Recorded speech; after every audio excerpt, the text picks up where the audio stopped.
TORO Turfmaster. Get you some of this, right? This is a nice machine. And it's time for a full service. And as part of that service is a proper valve adjustment. So we're going to be doing a valve adjustment, this video specifically for the Kawi motor, the FJ180V guy. I want to add to that real quick is that there's a little technique that I do as I'm adjusting it and as I pull everything tight. And I'm adjusting to tight the entire assembly. So I'm trying to come up with like a name for that, but whatever. I want to share that with everybody today. And it's something I don't see people doing, being in automotive and having my hands on a lot of valve trains, valves and cylinder heads, and especially some real custom ones, a little bit of information, and camshafts too.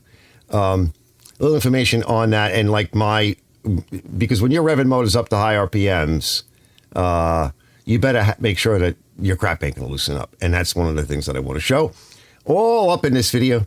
Stay tuned. I'll see you guys in like... All right, so I ran it over through the valve events, which I'll show you again in a minute. Then you want to come a little bit past, because they're, remember these things got, not only they have a little bit of overlap, valve overlap, but you also have your compression reducing valve. So we got to come... A lot of motors will tell you got to come a little bit past top dead center. So we're guessing, but here's the magnet. So it would start to fire about here because it's rotating this way, clockwise. So, and then it would fire a little bit ahead. That's in your ignition lead or advance. And then somewhere about dead straight up, you'd be, with the magnet dead straight up, you're going to be dead straight up with the piston.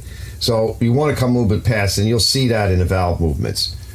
So Kawi says it's 0.10 millimeters to 0.15 in millimeters. So that basically is, so 6,000ths is 0.006.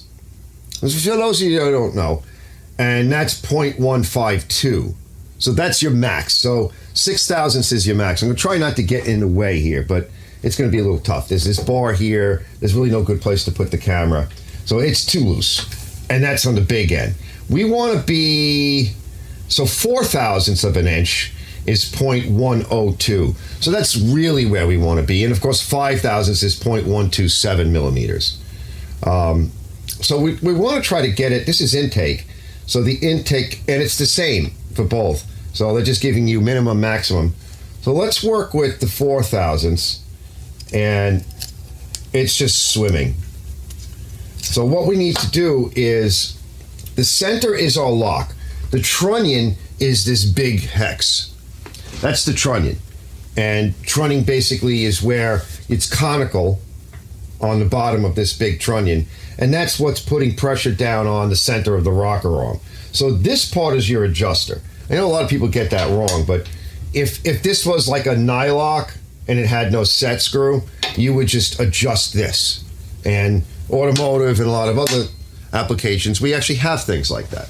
A crush nut. Some of the GMs, early GMs, just use a trunnion, which is a half sphere and a flat on the other side, goes down up against the rocker arm, and then on top of it is a crush nut. And so when you turn the crush nut back and forth, you're adjusting the rocker clearance by moving that trunnion effectively in and out.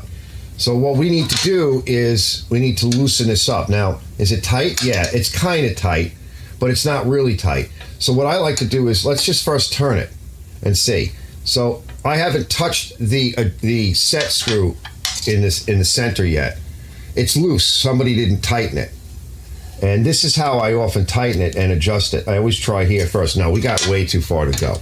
So whenever I go to do one of these things, I pull this whole assembly in a little bit tighter, because you really can't tighten it with this little Allen.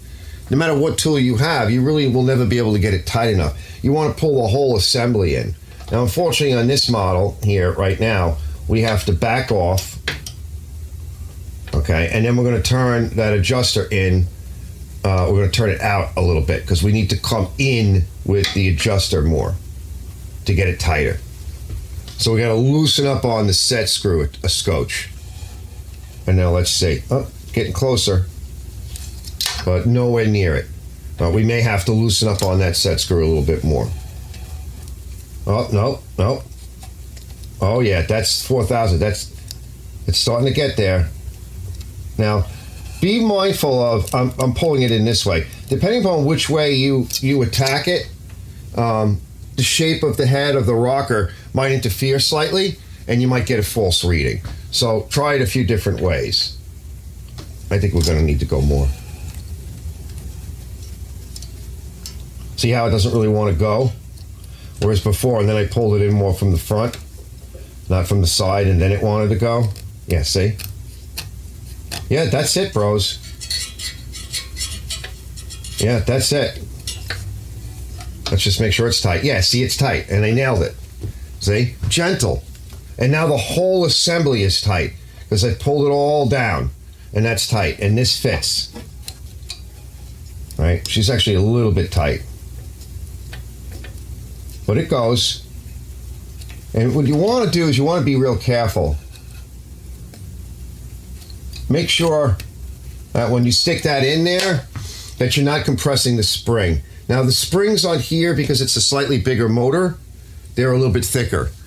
But if you look at the springs on the overhead valves of the small Briggs motors, the new OHVs that are on like small lawnmowers, some of those springs are so weak that you can literally jam one of these things in between and you'll see it. It'll compress the spring. It doesn't require much. You can literally disassemble these heads with your fingers.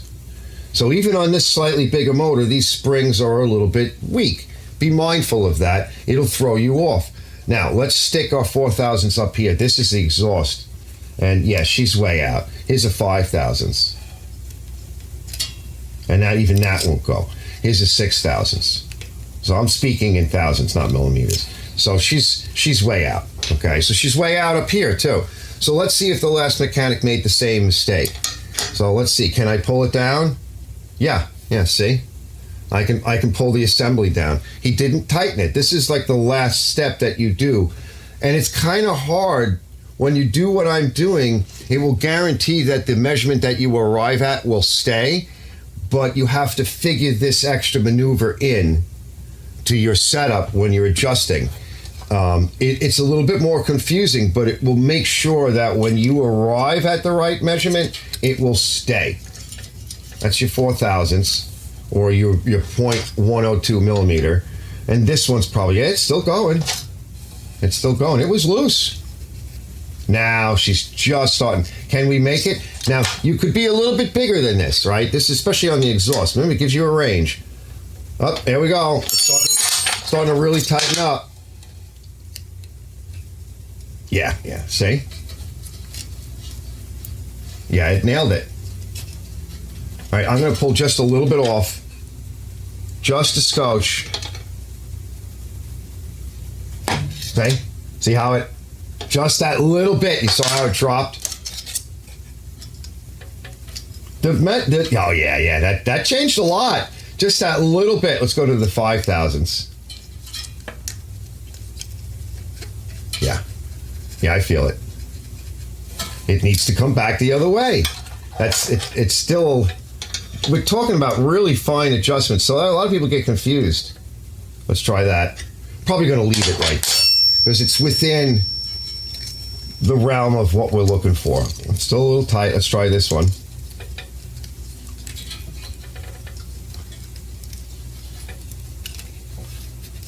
I feel it now. That's your 5 or 0.127. And our 6,000 should be our no-go. Although it's still an acceptable measurement. But yeah, it's our no-go. Okay, we're done. All right, now before I started, fellas, I got to take a look at the time. Now, somebody most likely has been in here, but it could be that no one has been in here because this thing was not really properly maintained. And the mechanic that worked on this, he made this mistake. Okay, he tucked this in here and it fried that. He ripped the gasket here. And the owner says it's the same mechanic that screwed up on the last machine I just did, where it was revving too high. He put the O-ring in the wrong spot and blah, blah, blah. So when I started, let me shut that off. I was going to do it last night, but I got tired. So let me do a time check. All right, so about 30 minutes or so ago, maybe 40 minutes, when I took this off, it came off pretty good. And most likely this gasket is glued onto the head. So what I did was I cleaned this off. It came off. I didn't bend anything because it kind of just popped right off. And then I put a very light layer of black RTV on here. And it's skinned up. Okay, I might give it another 5 minutes or so. It's skinned. And I just wiped off this gasket. So we want to leave some of this oil residue on there because we don't actually want to bond the cover with the RTV to this gasket.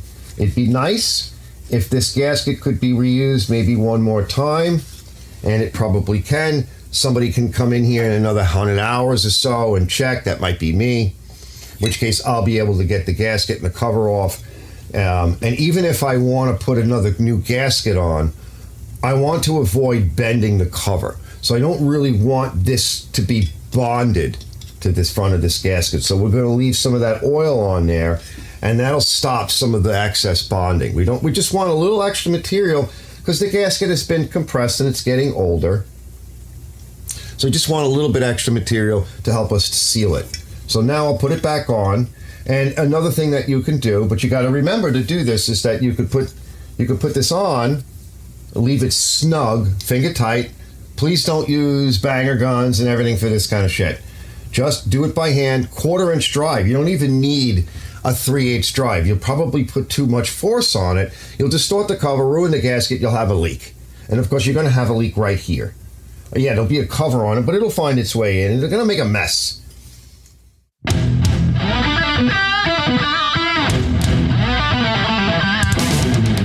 All right, fellas, just real quick. So you want to check your work, right? But I just wanted to show you rotating it over. I like to do this with the plug out. It's so much easier to do. I like to do it while I have the top off. That's how we found all these other issues. By the way, this just released itself because that cable is sticky. And I started lubricating down there.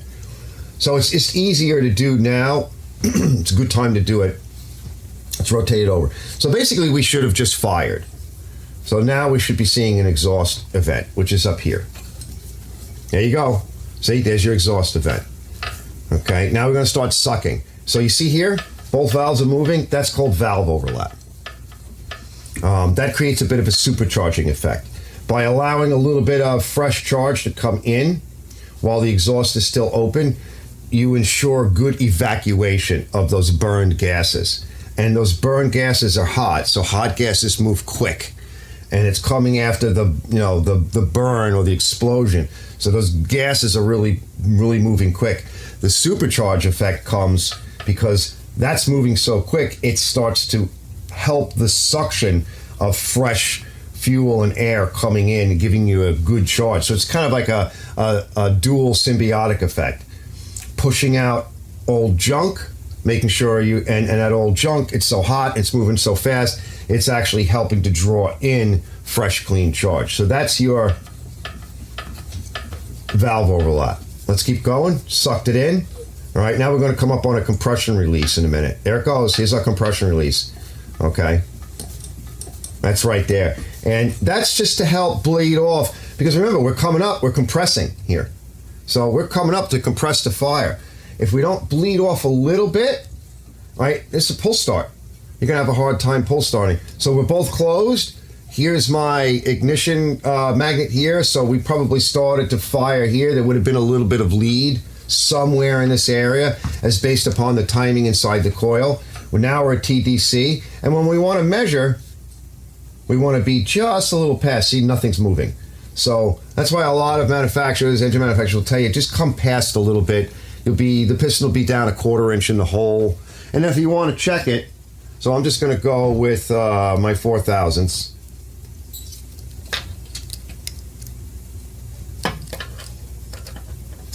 Yeah, she's fitting in there good. And she's a little tight, actually.